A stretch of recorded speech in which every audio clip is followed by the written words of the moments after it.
Good afternoon, everyone. We welcome you to the Audit Committee for the Utah Transit Authority, and joined today by Beth Holbrook, Kent Millington, Karen Cronin, and we may be joined shortly by Troy Walker, who are members of our committee. I appreciate your time. Today is Monday.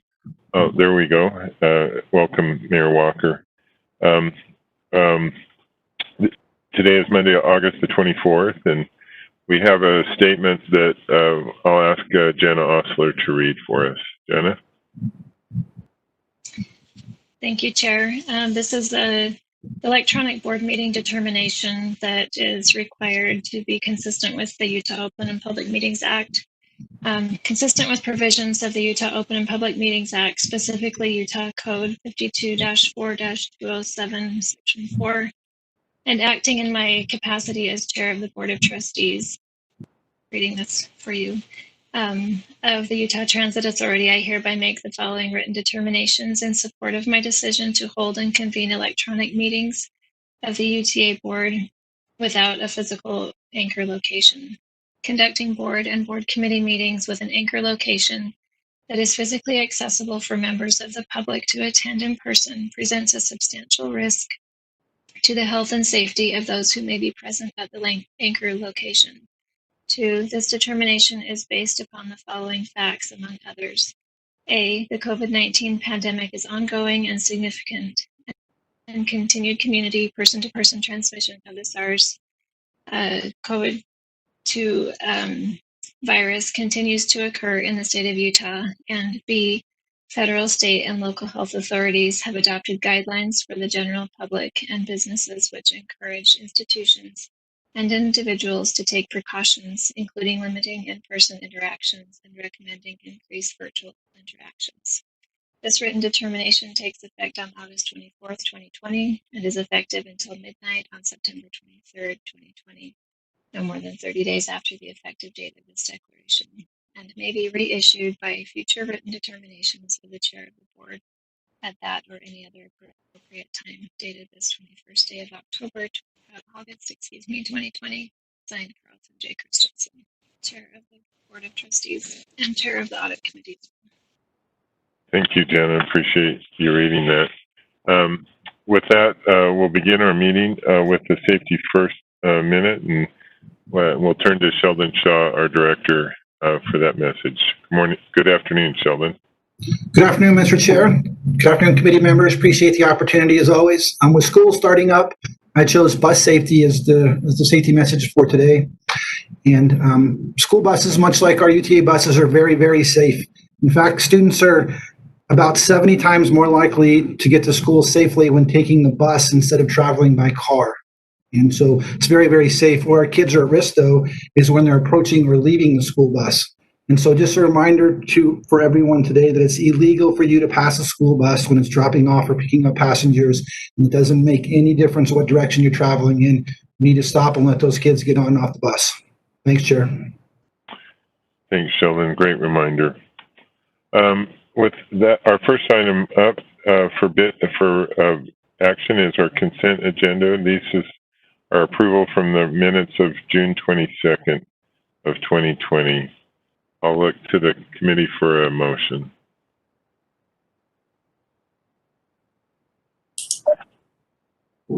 Mr. Chair, I'd like to make a motion that we approve the consent agenda. I'll second. I have a motion from Beth, seconded by Karen, to approve the minutes. Any other discussion? The motion? Seeing none, all in favor say aye. Aye.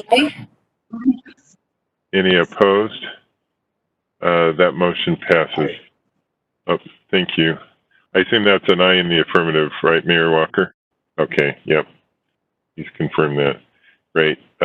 With that, we'll turn to our next presentation, which is will be given by Troy Bingham, and this is in regards to the 2019 National Transit Database, or NTD, as known around UTA, and the agreed upon procedure report. Good afternoon, Troy. Thank you, Chair. Members of the board. Members of the committee, my name is Troy Bingham. I'm the comptroller for UTA. I'm currently serving as the interim chief financial officer. And this report is an annual report we usually get with our financial audit. This one was a little bit delayed in its receipt from our auditors, so it didn't make it for the last review of the actual CAFR audit, but we are presenting it today. It has 4 findings. It's an agreed upon procedure that we have that we do in accordance with FTA guidance. So you'll see the 4 findings are included in the letter that is attached. I can go through those if you'd like more explanation, but at this time I just turn it over for any questions. Troy, if you wouldn't mind touching base on those 4 items, Okay. if that would be great. Okay, so the first is related to an understanding that all monthly statistics need to be documented as approved. Jonathan Yip's group in OAS had worked to create an electronic routing that provided for a negative approval, meaning that if you didn't like the data, you could respond back, but it didn't actually require a positive approval. So the auditors found that this was a finding because we didn't get positive approval of those monthly stats each month. So that's one of those things we're going to be working on in 2020. So we make sure we don't have that finding again. The next one is the small flex bus portion of the motor bus directly operated, which is our smaller paratransit type buses that we run on actual fixed routes. There was no sampling available for our auditors on the April 30th due date. Subsequently, there was data available for them to audit, but it was after the required deadline that they had placed. So they did cite us for not being able to provide that data to them in a timely manner. But again, next year we look to rectify that and not have that same finding. Monthly data sample did not match for MBDO, which is our major fixed bus routes. This is in relation to UBX being a rapid bus service. We were reporting that all year long as a rapid bus service, but as we gathered up NTD data for the annual, the criteria for making rapid bus service was not met. So we had to change all of our UBX reporting in 2019 to motor bus directly operated. So it's not a rapid bus officially, it's just another fixed guideway bus. That restating of all those monthlies into the new annual one lump sum monthly bus did result in this finding. We don't anticipate having this again. We now know when we bring on a rapid bus service, what to look for to actually meet the criteria for rapid bus. So this will be a one-time finding. Number 4, this is the typical findings that you'll find every time you have this report. Anytime there's a 10% variance in either a stat or a dollar amount, the auditors have to report it as part of their management discussion and analysis. So you'll notice that we did a lot of changes in 2019. One of the biggest thing we fixed was rapid bus, as I discussed earlier, was not officially a rapid bus. We had to report it as a fixed guideway motor bus. Police, historically for us, for many, many years, we're not quite sure how long, has always been reported as an admin type function. And per NTD guidance, it's actually an operation type function. So by restating that, it did change a lot of the different modes, dollar amounts for admin versus operations. And then the other 2 things to point out was there was a different way of sampling for van pool this year for passenger miles traveled, which did cause a variance in passenger mile travel. I think they did a more in-depth sampling than they did in prior years.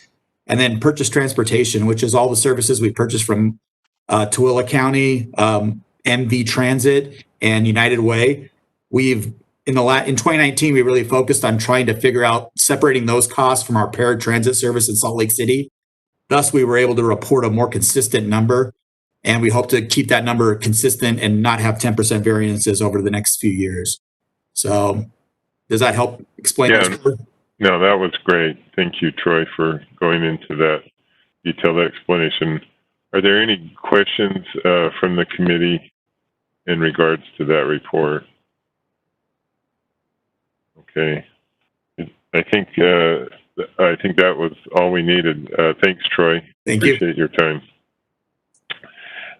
Our next item up will be item 5, which is our revised 2020 audit plan approval. And first of all, we welcome Ron Ellis, who I know was introduced to the committee last time, and but has been on the job and lead as our Director of Internal Audit for a few months now and getting well situated. And welcome, Ron. But you want to make some recommendations to the committee for some changes to that audit plan. Do you want to go through those?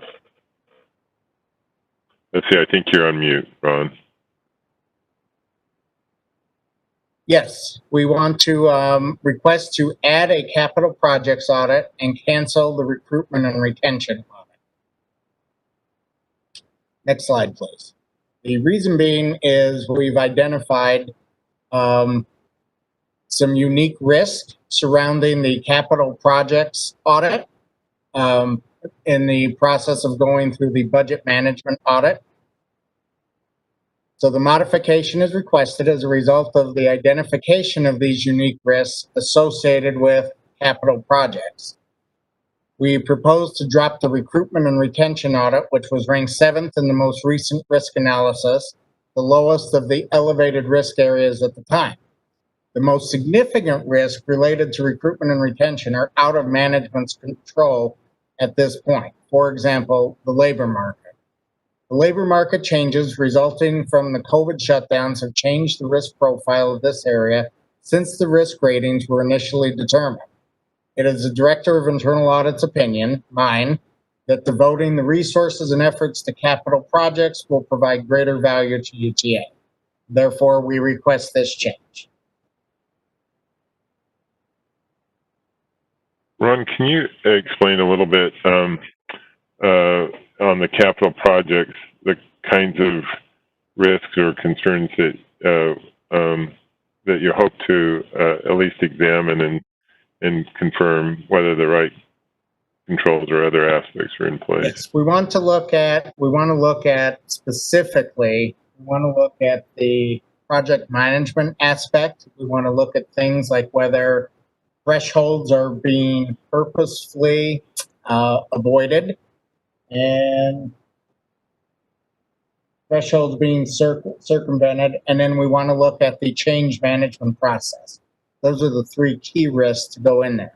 I also understand that our executive director has some things that she would like us to look into as well. So we'll be meeting with Carolyn to, get her thoughts on it and to draw on her knowledge and experience running transit agencies. Questions to Ron about this proposed change in the 2020 internal audit plan? Mr. Chair, I had a question. Go ahead, Ron, thank you. Ron, when you, so we're doing this proposed change for the 2020 audit plan. Given that it's the end of August, is this now becoming like one of your priorities to get this completed? What's the timeline on this? Yes, this actually would be moving up because we had a scheduling meeting this morning.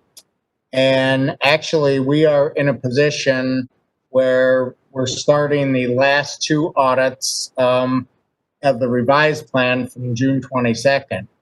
I anticipate that depending on the scheduling and the anticipated corrective action due dates, we may be able to bring back in for October and November a couple of the audits that were originally approved to be delayed until 2021. That's great. Thank you. Appreciate that. Other questions for Ron on this proposed change? Carlton, this is Carolyn Gonot. And yeah, Carolyn, go ahead. I just wanted to speak to the internal audit plan and the capital projects. No, you were having some bandwidth issues.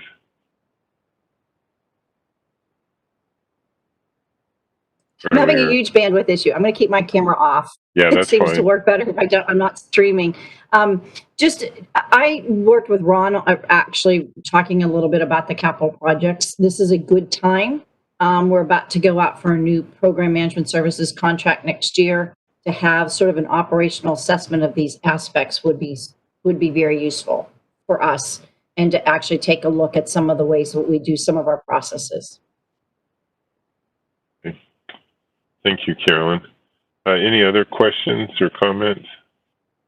Just a question, Yeah, please, Kent. Ron, we're dropping the recruitment and retention audit. Is it planned to do that in the next year or two, or just to cancel it and not do one at all?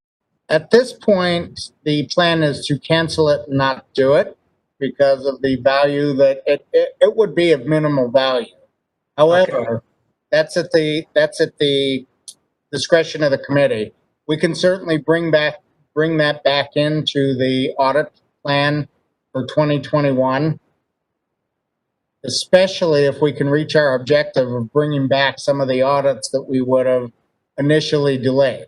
But again, I caution that's going to be, I'm going to stop short of promising that because that's going to be dependent on whether or not the corrective actions have been implemented on the target dates promised in the preliminary assessments. Okay. Thank you for that explanation. Sure. Thanks, Kent. Any other questions or comments? Okay. Seeing none, I would entertain a motion from the committee to approve the revised 2020 audit plan. Moved. I have a motion from Karen. Do I have a second? Second?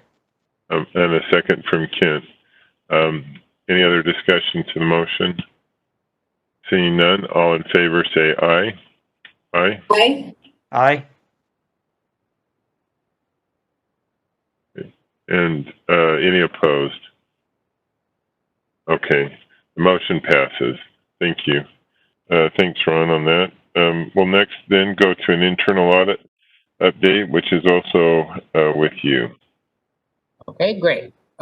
Next slide, please. Okay, so our plan status, as you can see, this is a timely discussion. Our data access preliminary assessment was the last remaining outstanding item from 2019. That is completed and we are presenting that report momentarily, as is the contract management preliminary assessment, which we will be presenting momentarily. The transit-oriented development preliminary assessment is in the reporting stage. Carolyn and I have a meeting planned for later this week to finalize that, and I anticipate presenting that at the next meeting. The budget management audit is in the report drafting stage or the reporting stage, and the maintenance of way infrastructure audit is in the report drafting stage as well. Next slide, please.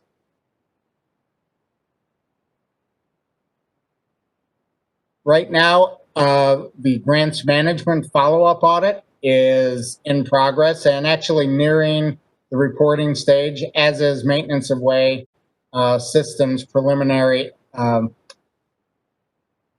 assessment review.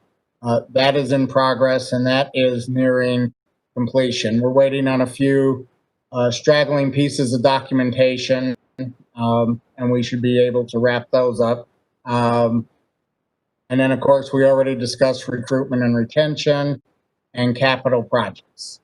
Information technology, business continuity, and disaster recovery, we will be outsourcing. And again, we will be initiating the process of selecting a firm to perform that particular aspect of the information technology audits. And then finally, the state of good repair audit. We are actually going to begin sometime in early September, I believe.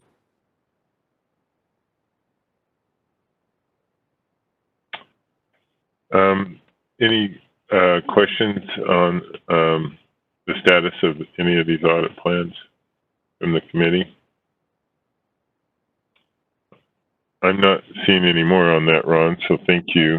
So Well, I guess just this one quick question. The please, state of good repair, the state of good repair audit, Ron, that's going to be started in September. Do you anticipate having that done by the end of the year, or will that be over in the next year? There is a possibility it could straddle into the next year. It really Okay. depends on how much progress they have made on the asset project. But I understand they are making good progress, so there is a possibility it could be completed. I have to compliment both Mike Hurst, who just joined us a week after I started and was introduced, and Lena Shelton, because they have been working away on these audits, and they've put us in a very good position to the point where we are adding audits. We're thinking about bringing back some of the delayed ones, and we are really just looking at schedule. And I'm managing the schedule. We are managing the schedule as a team to make the best use of all of our time. So there may be schedule shuffling going around, but we do not intend to certainly delay anything more. And again, that'll be dependent on the delivery of corrective actions and getting the preliminary assessment findings resolved. All right, thank you. Thanks, Ken. Any other questions for Ron on this item? Okay. I'm not seeing any more. Thanks, Ron, on that update. That then brings us to item number 7, which is internal audit report review, and there's a few here. And in addition to Ron, we also have Todd Mills and Dan Harmuth. Ron, do you want to take it away on this one? Yeah, next slide, please. These are the outstanding findings.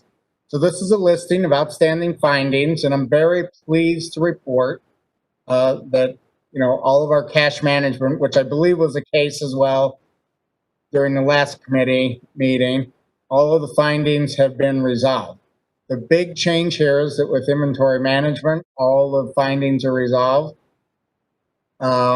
Treasury management, all the findings are resolved as well. And then on grants management, next slide, please.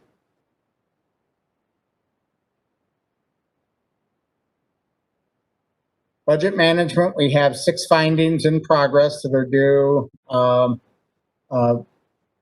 the end of the 3rd quarter, actually, for 2020. Maintenance of way by the end of the 4th quarter for 2020. And then state of good repair, again, they're making progress. We are going to start on the findings that are addressed. This number should be updated by the end of Q4 2020. So to answer or return to Mr. Millington's question, we anticipate finalizing this audit by the end of the year, but the reporting process may go into 2021. Ron, can I ask that the prior slide be shown? I got a question on that. The payroll one, I'm curious, and just because there's 7 findings and basically less than 6 months to resolve them, are those findings sort of tied to each other, such that sort of one solution solving a number of them, or are most of them getting there but just not that quite done yet? I would say most of them are getting there, but I would have to defer to Troy Bingham to answer that, if he's willing to step in and discuss the progress of that. When we do our follow-up, I do not reach out to management other than to alert them that they have these deadlines coming up. So I'm sure progress has been made, but the extent to that progress, I would have to defer to Troy to enlighten us on, as they're not due until the end of the year. Okay. I don't think Troy's on. Chair. Oh, there he is. Hi, Troy. So on the payroll, a lot of it is coming down to the Kronos project. It has been delayed back to November. So that will resolve at least 4 or 5 of the 7. But a lot of them, they might have to carry into next year. But yeah, Kronos is the biggest issue that we're trying to get out there. Once that's in place, then we can start the policies and SOPs that are associated with the audit findings. Okay. All right. Very helpful. And while I've got you there, so what about the accounts payable side too? So the accounts payable, we just automated or put the process into an electronic format. There's a lot of policies that are related to that. We believe that some of those will be passed by the end of the year, but that one will probably also carry on for another year. It's just a lot to do to bring us up to the standards that we should have. So, okay, but you feel like you're making progress to that end anyway. Yeah, these are just big changes that take time to implement. It's like turning an aircraft carrier. You just do it a little bit at a time. So, right. Okay, that's helpful. Thank you, Ron. Sorry. Thanks, Troy. Thanks. All right, and I probably got ahead of myself. I don't think you were quite through doing the updates. Are there any questions on these? Other questions? Okay.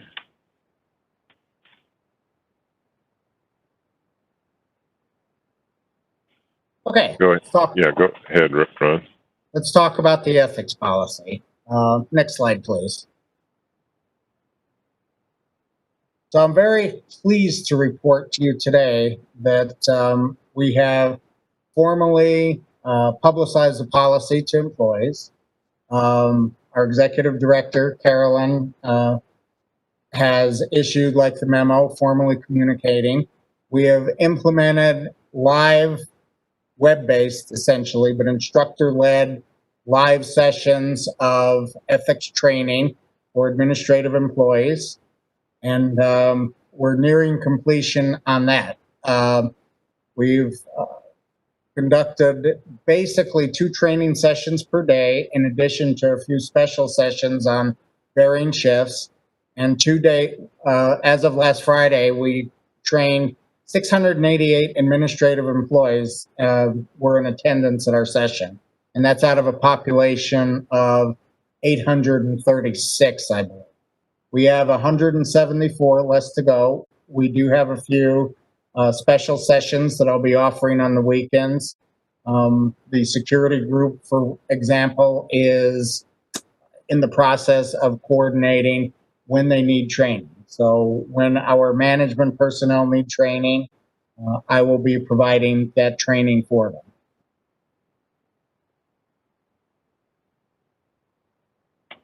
Any questions on the ethics training? Okay. Thanks for your efforts on that. Okay.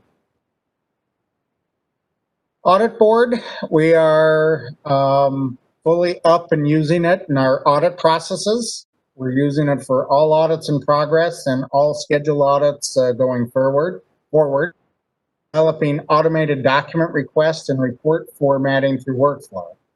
For the management personnel that have outstanding issues, we've been alerting them that probably starting in 2021, with those audits that are being finalized and completed, the issue workflow, issue tracking will actually be managed through Audit Board. We are putting together a preliminary list of management personnel that require training, and that's going to be the population of management that has outstanding issues. That training will be provided by Audit Board in a joint session, in a web-based session, and we will also bring on additional management personnel as we conduct additional preliminary assessments and audits, and additional management personnel require training to manage their issues through Audit Board. We are finding that it contributes to the efficiency of the audit process and allows us to accomplish more with the available resources we have.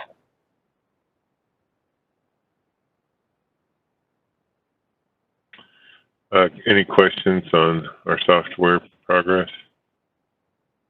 I assume we're not having buyer's remorse, Ron, on the software. We are not, and I can definitely say, as somebody who came into the organization, not having been involved in the process, obviously, of selecting this platform, this product, the solution, it's a very good solution, and it's the right solution for a shop our size and an organization our size. Great. Thank you. I think, is that probably the conclusion of your update? That's the conclusion of the update, and we're ready Okay. to move on to reports whenever you are. Okay. And I kind of jumped ahead of myself here, so my apologies. This is now actually item 7 on our agenda, which is the internal audit report review. And with that, I'll turn the time back to Ron, and as well as Todd Mills and Dan Harmon. Go ahead, Ron. Okay, so we completed our contract procurement preliminary assessment report. Our assessment scope included evaluating controls surrounding governance over the contract procurement process, to include identifying needs, vendor selection and negotiation, review and approval, the award of the contract, the database maintenance, and the process for amending contracts. Procedures were designed to conduct a preliminary evaluation of the design and effectiveness of controls over these audit plans. Our audit scope excluded purchase orders not supporting a written contract, vendor compliance performance, non-procurement contracts, and disbursements, predominantly because those audit points are covered in other audits.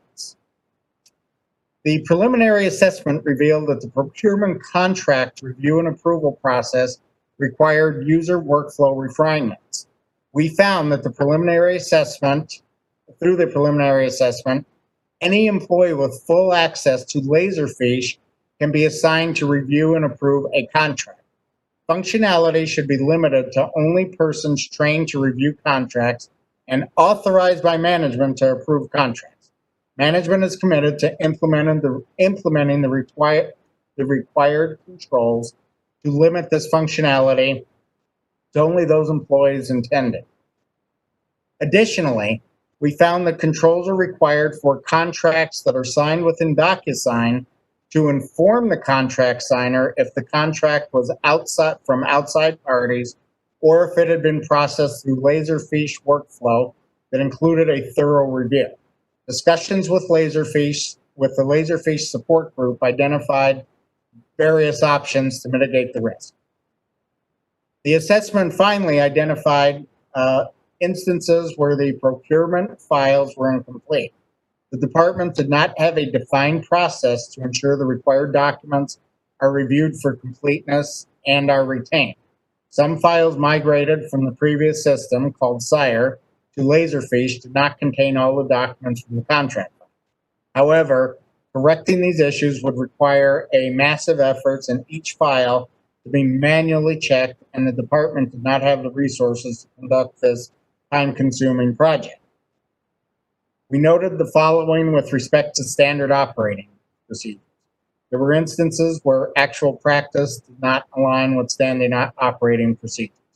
So essentially, we've noted some places where the SOPs need updates. And that's the update on the procurement contract process preliminary assessment. And I don't know if this question is for you, Ron, or Todd. If there were some control missing in the automation part, were there found any contracts that sort of got approved that were approved by the wrong party? No, we found that the soft control, the policy controls were adhered to. There were no concerns with the contracts being approved by unauthorized parties. However, automated controls or application-based controls are always better than manual controls that depend on policy compliance. So anytime you can use an application control, it's just a better situation. And if I could jump in, Mr. Chair, as well, and state that we have worked with Rex Nelson in IT on the Laserfish program in particular, and have been able to modify that and change that so that when assigning the contract approval routing names, that only those with that specific title are able to be entered into that now. So, for instance, chief would be Eddie Cummins, for instance. Okay. And do you feel like the software itself has the capabilities you need, and that just they needed to be set up, or is the system itself challenged? Yeah, no, I think it does have the capabilities we need. It took a little bit of exploring and learning. As we've had this program longer, we've learned quite a bit about it and what its real capabilities are. So we've been able to implement some of those capabilities. Okay, great. Thank you. Mm-hmm. Any other questions on this procurement update? The only other thing maybe I'll mention is that we have revised quite a bit of our standard operating procedure for procurement and included all of these issues in there. It's in the process of going through the policy committee now for approval and should address all of these issues. Okay, great. Thank you. Other questions? Okay. So I'm just wondering, and this might be for Todd, or thank you for going back, or it might be for Ron. In the procurement process with Laserfish, all of these bullet points that you highlighted really now create like a process to make sure that they're completed. I was just wondering if you could talk through that a little bit to maybe explain that this creates a red flag or creates something to flag it in general, maybe just for some better understanding.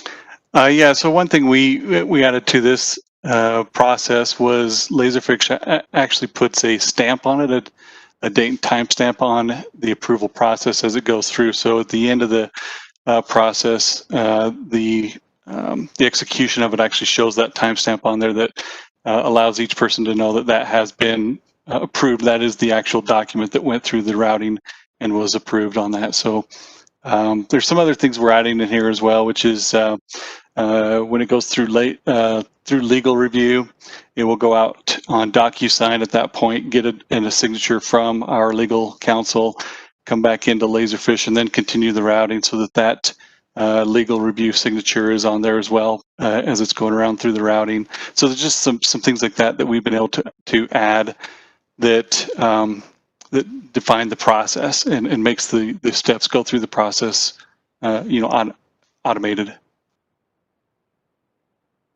Thanks. That's really helpful. I think it's good to understand that by really trying to emphasize how we can, manage and oversee all of this, that it's going to bring us a lot of value down the road. So thanks. I appreciate it. Yep. Thanks, Beth. Any other questions on that one? Okay. I think we're ready to go to the next one, Ron. All right. Thanks, Todd. So the next preliminary assessment that was completed since the last audit committee meeting was the data access preliminary assessment results, or the data access preliminary assessment. Our assessment scope included business data governance, access to sensitive applications and databases, business data protection and classification, Active Directory, which is Windows network authentication as it related to data protection, and then software as a service. These other items that you see excluded from scope, such as disaster recovery and business continuity, development, change management, those two kind of go together. Those are IT, GC type audits, and they would be covered in other audits after we do a risk assessment for this year and determine whether or not those items need to be addressed or there's a risk worthy of an audit, a preliminary assessment and an audit. We also excluded software licensing and the HIPAA and PCI compliance. Some of those topics, again, would be covered in other audits if the risk warranted it. So we did cover those audit scopes that are specific to data access. And the most significant issue identified was developers with access to and being permitted to make changes to production databases without the assigned database administrator's knowledge. Permitting developers access to make changes without consulting the DBA, who has responsibility for the database, can result in issues to continue without detection. It can result in inaccurate data and difficulty troubleshooting issues caused by a rippling effect. IA also identified a control over users that are transferred to other areas must be defined and documented. And that is a very common issue in IT type audits, where people transfer and they retain some of the access that they no longer need. Access to data outside the standard job functions are manually approved and granted. When an employee is transferred, that access to data outside the standard job function is not reviewed. This results in the possibility of transferred employees having access to data that is not necessary to their current job. Additionally, our preliminary assessment identified a review of various policies, job descriptions, and other documentation is necessary to ensure that policies, job descriptions were up to date and aligned with the employee's current duties, and that standard operating procedures were aligned with actual practices, as well as addressing any previously unaddressed issues or necessary new SOPs.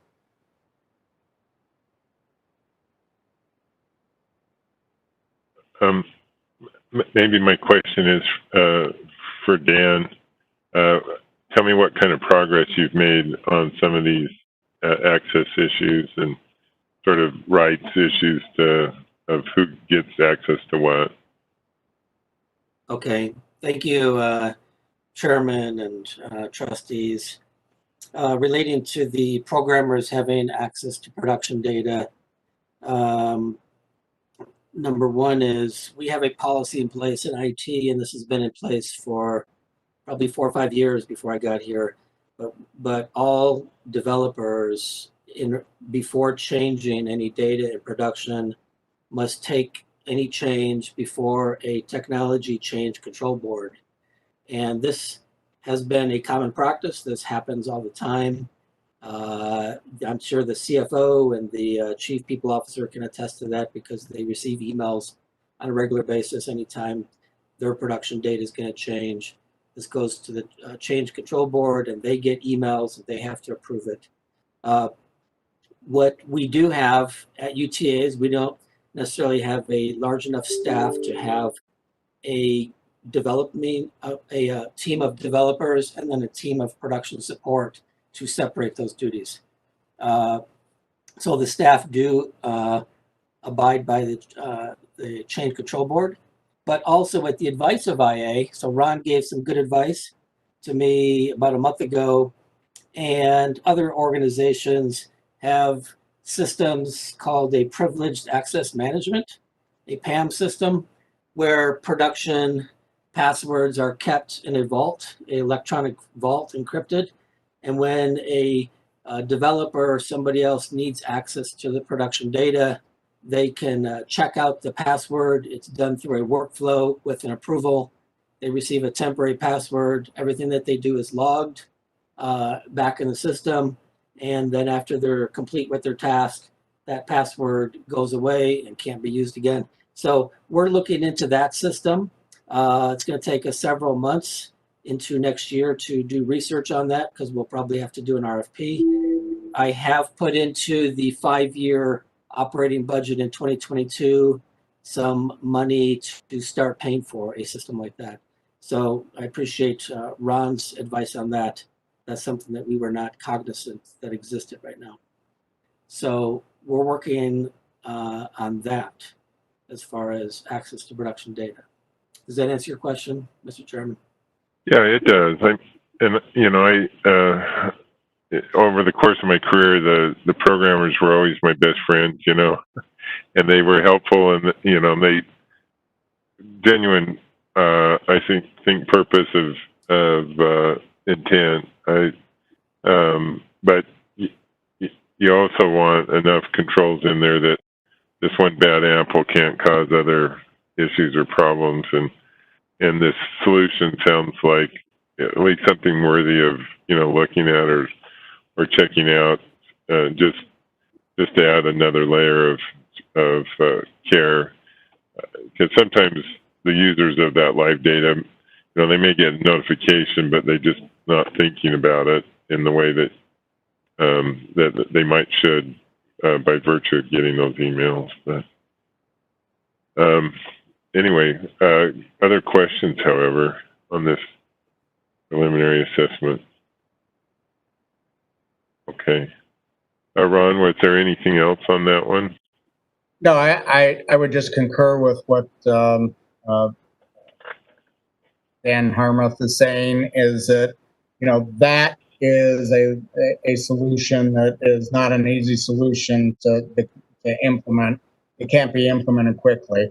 As to the other findings, Dan is committed to making the appropriate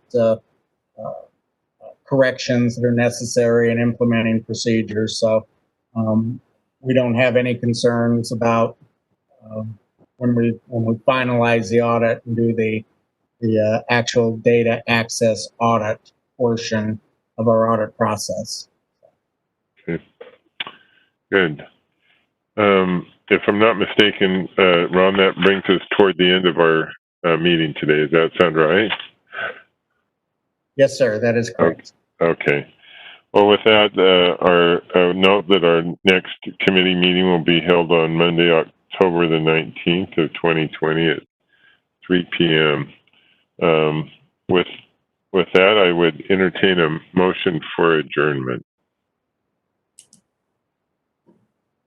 Mr. Chair, I'll make a motion that we adjourn. Second. I have a motion from Beth, seconded by Troy for adjournment. All in favor, say aye. Aye. Aye. Any opposed?